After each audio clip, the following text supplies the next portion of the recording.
Chapter 9. The Birth of My Party. Immediately after the conference at Tarkwa, the CYO members rushed to Accra in order to organize a mass rally at the arena for Sunday the 12th of June 1949. We were hurrying to keep one step ahead of the working committee, which had its own plans, we knew. At the same time that we were meeting at Tarkwa, the working committee were in conference at Salt Pond, and at that meeting they decided that I should be expelled from the UGCC. They took this decision without any reference to the ordinary members of the movement, and their intention was to publish the fact before I had a chance of announcing the formation of my party. I learned that they had already issued a press release which was due to appear in the newspapers on Monday. By our prompt action, we took the wind out of their sails. So much so, in fact, that they were completely silenced and the announcement of my expulsion from the movement was never made.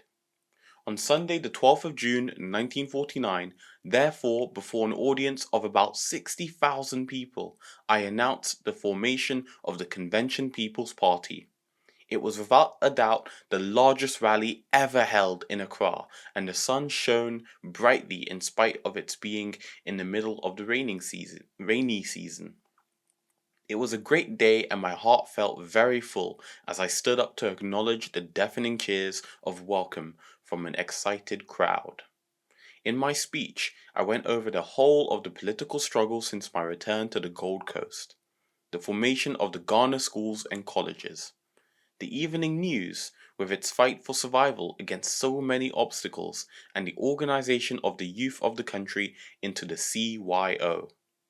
I pointed out that no conflict existed between the CYO and the rank and file of the UGCC. They were, in fact, one and the same people, since before joining the youth movement, it was necessary for the applicant to become a member of the UGCC. The actual conflict, if one existed at all, was between the CYO and the working committee of the UGCC, owing to the demand of the former for full self-government now, as opposed to the latter's full self-government within the shortest possible time. I quoted to them an extract from the Times of the 24th of May, 1949, which reported that the treasurer of the Nationalist Party in the Gold Coast, a single-minded, hard-working fanatic, had started a youth movement and was agitating for self-government within the year. I went on to explain our reasons for demanding full self-government now, pointing out that as the Labour government were then in power in the United Kingdom, it would be more favourably disposed towards our demand. If the Conservatives were returned to power the following year, our struggle for independence might be suppressed. I supported this by quoting Churchill when he said, "I did not become the Prime Minister of His Majesty's government in order to preside over the liquidation of the British Empire." I reminded the people that our land was our own and that we did not want to continue to live in slavery and under exploitation and oppression. That it was only under full self-government that we would be in a position to develop the country so that our people could enjoy the comforts and amenities of modern civilization. I explained to them that the necessity for backing our demand for self-government with a program of positive action employing legitimate agitation, newspaper and political educational programs, and the application of strikes, boycotts, and non-cooperation based on the principle of non-violence. I advised against diplomacy and deception as I pointed out to them that the British, as past masters themselves of diplomatic tactics, would far prefer to have from us frankness and firmness. A policy of collaboration and appeasement would get us nowhere in our struggle for immediate self-government. The time has arrived, I declared, when a definite line of action must be taken if we are going to save our country from continued imperialist exploitation and oppression. In order to prevent further wrangling between the CYO, who were ready for action, and the working committee of the UGCC, who were out to suppress this progressive youth organization, the CYO has decided on a line of action that will be consistent with the political aspirations of the chiefs and the people of the country. The crowd cheered madly. With much effort I managed to silence them. We would stand no compromise to our demand for immediate self-government. I went on, and provided we all stood together, there should be no fear or qualms about the momentous step that we were about to take. In anticipation of what was to follow, the crowd again cheered loudly. In all political struggles, I said, there come rare moments, hard to distinguish but fatal to let slip, when all must be set upon a hazard, and out of the simple man is ordained strength. I then proceeded on a more solemn note. I went on to tell them that the present crisis in our political struggle had placed me in a difficult position, that I was faced with three major questions, and that I wanted to know there and then the wishes of the people assembled there. May I asked them, in the present stage of our political struggle, pack my things and leave this dear Ghana of ours?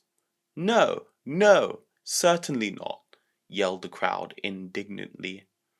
Or may I remain here and keep my mouth shut? No, no, speak, stay and open your mouth, they cried. Then may I break away from any leadership which is faltering and quailing before imperialism and colonialism, and throw in my lot with the chiefs and people of this country for full self-government now? The unanimous shout of approval from that packed arena was all that I needed to give me my final spur. It was at that moment, confident that whatever happened I had the full support of the people. As soon as I could make myself heard, I thanked them for their support, and now, I declared, I am happy to be able to tell you that the CYO, owing to the present political tension, has decided to transform itself into a fully fledged political party with the object of promoting the fight for full self-government now.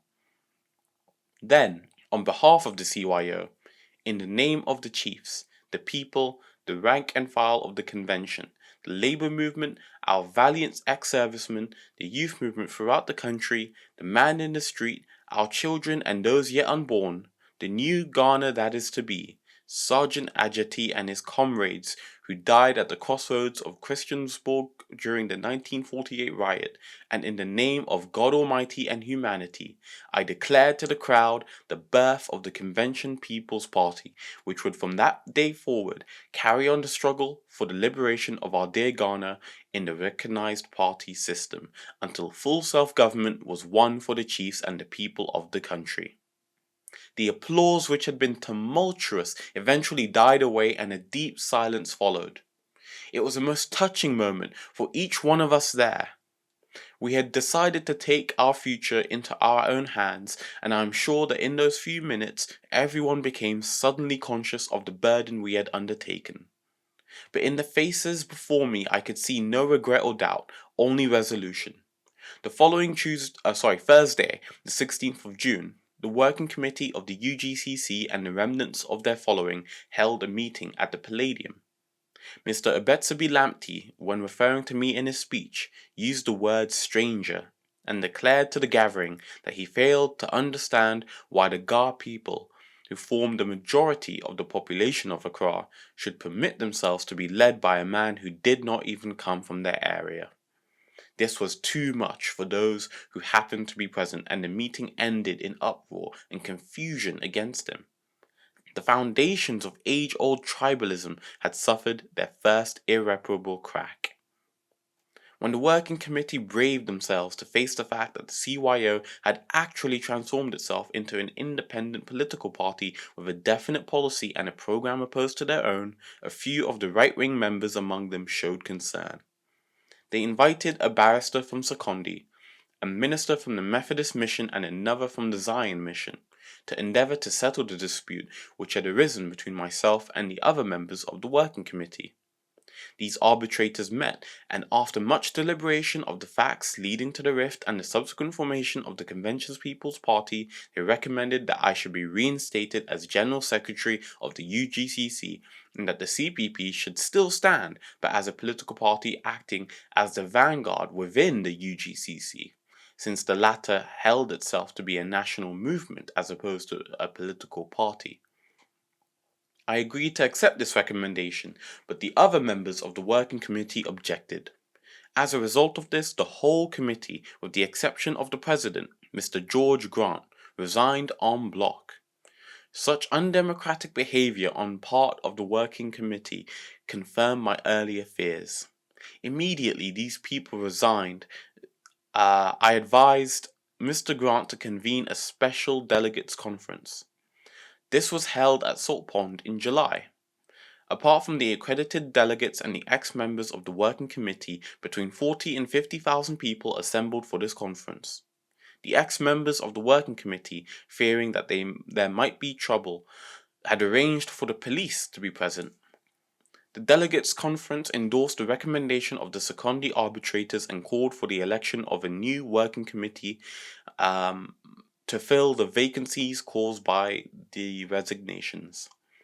The ex-members of the working committee objected strongly to this.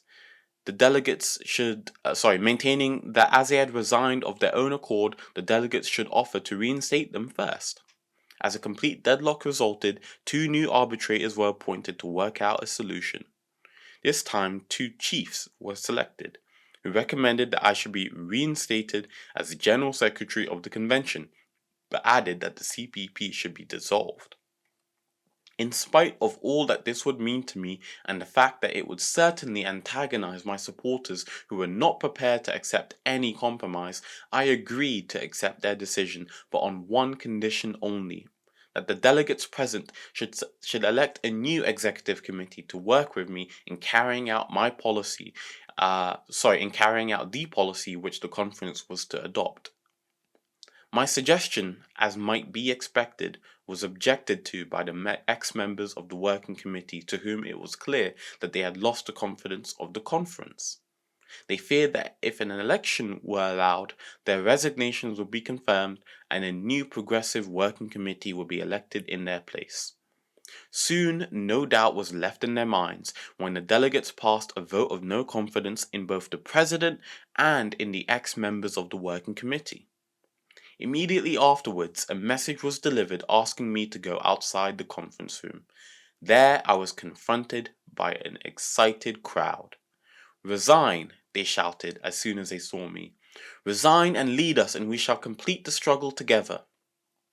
I realized at once that they were sincere and determined. Above all, I knew that they needed me to lead them. I had stirred their deepest feelings, and they had shown their confidence in me. I could never fail them now. Quickly I made my mind up. "I will lead you," I said. "This very day I will lead you." Hurriedly, I returned to the conference room and announced that I had decided to resign, not only from the General Secretaryship, but also from membership of the UGCC. The delegates were then as jubilant as the crowds outside. Standing on the platform surrounded by an expectant crowd, I asked for a pen and a piece of paper, and using somebody's back as support, I wrote out my official resignation and then read it out to the people. The reaction was immediate and their cheers were deafening. Then one of the women supporters jumped up on the platform and led the singing of the hymn, "Lead Kindly Light," a hymn from which that time onwards has been sung at most CPP rallies. What with the strain of it all and the excitement, the singing of this hymn was as much as I felt I could take. I covered my eyes with my handkerchief, a gesture that was followed by many others present.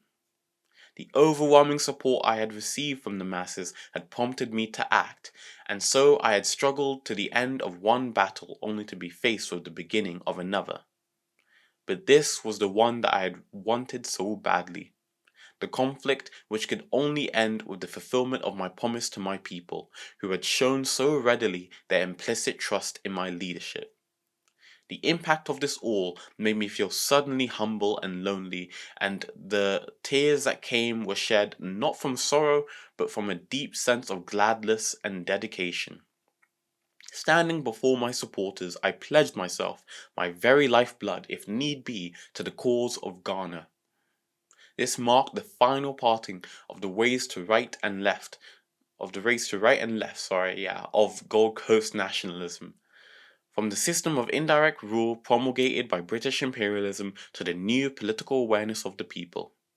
From now on, the struggle was to be three-sided, made up by the reactionary intellectuals and the chiefs, the British government and the politically awakened masses with their slogan of self-government now. By forming the Convention People's Party and so introducing into the country the party political system, the foundation stone of parliamentary democracy was laid. An intensive campaign was carried on throughout the length and breadth of the country, and soon, with the tireless enthusiasm of young people and the ready cooperation of the masses, the party colours, red, white and green, could be seen flying on rough wooden poles in the most remote of villages. The first central committee of the party was composed of 8 members and myself as chairman. These were Kojo Botsio as secretary, K.A. Bedema, N.A. Welbeck, Kwesi Plange, Kofi Bako, Krobo Edusai, and 2 others, Zenkle Zeru and Ashi Niko, who later defected from the party. A footnote on Kwesi Plange says, 1. Kwesi Plange, who has since died, was the first CPP member to be elected to the Legislative Council in June 1950. He played a most valuable role in the early organization of the CPP by securing the enfranchisement of the youth of the country. When the Kusi Committee recommended that the age of voting should be 25, Kwesi Plange maintained that this could have been deliberately intended to keep young men out of politics. He won his final victory when he reminded the chiefs in the Legislative Council of the democratic principle of no taxation without representation, and declared that, in accordance with this principle, the youth of the country would refuse to pay the tribal levy until they had reached the age of 25. Since the first Central Committee was formed, other prominent party members have been co-opted. It takes 2 years for a co-opted member to qualify for full membership of the committee, and even then he does not automatically become a full member unless there happens to be a vacancy. Much of the success of this Convention People's Party has been due to the efforts of women members. From the very beginning, women have been the chief field organizers.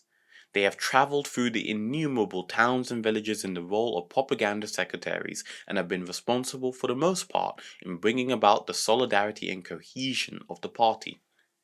So fervent were these women, in fact, that while I was in Gaol and the party organization was at its most critical period, I learned that at a rally in Kumasi, a woman party member who adopted the name of Amma Nkrumah, Amma being the female equivalent of Kwame, got up on the platform and ended a fiery speech by getting hold of the blade and slashing her face. Then, smearing the blood all over her body, she challenged the men present to do likewise in order to show that no sacrifice was too great in their united struggle for freedom and independence. Before long, we managed to collect together some motor vans to which we attached loudspeakers. These, together with the Accra Evening News, the Secondi Morning Telegraph, and the Cape Coast Daily Mail, did yeoman service in broadcasting the propaganda of the party and in keeping alive the spirit of nationalism. We were not disturbed by those who labelled us veranda boys, hooligans and communists. We had succeeded where they had failed. We had succeeded because we had talked with the people and by doing so knew their feelings and grievances. And we had excluded no one. For if a national movement is to succeed, every man and woman of good will must be allowed to play a part.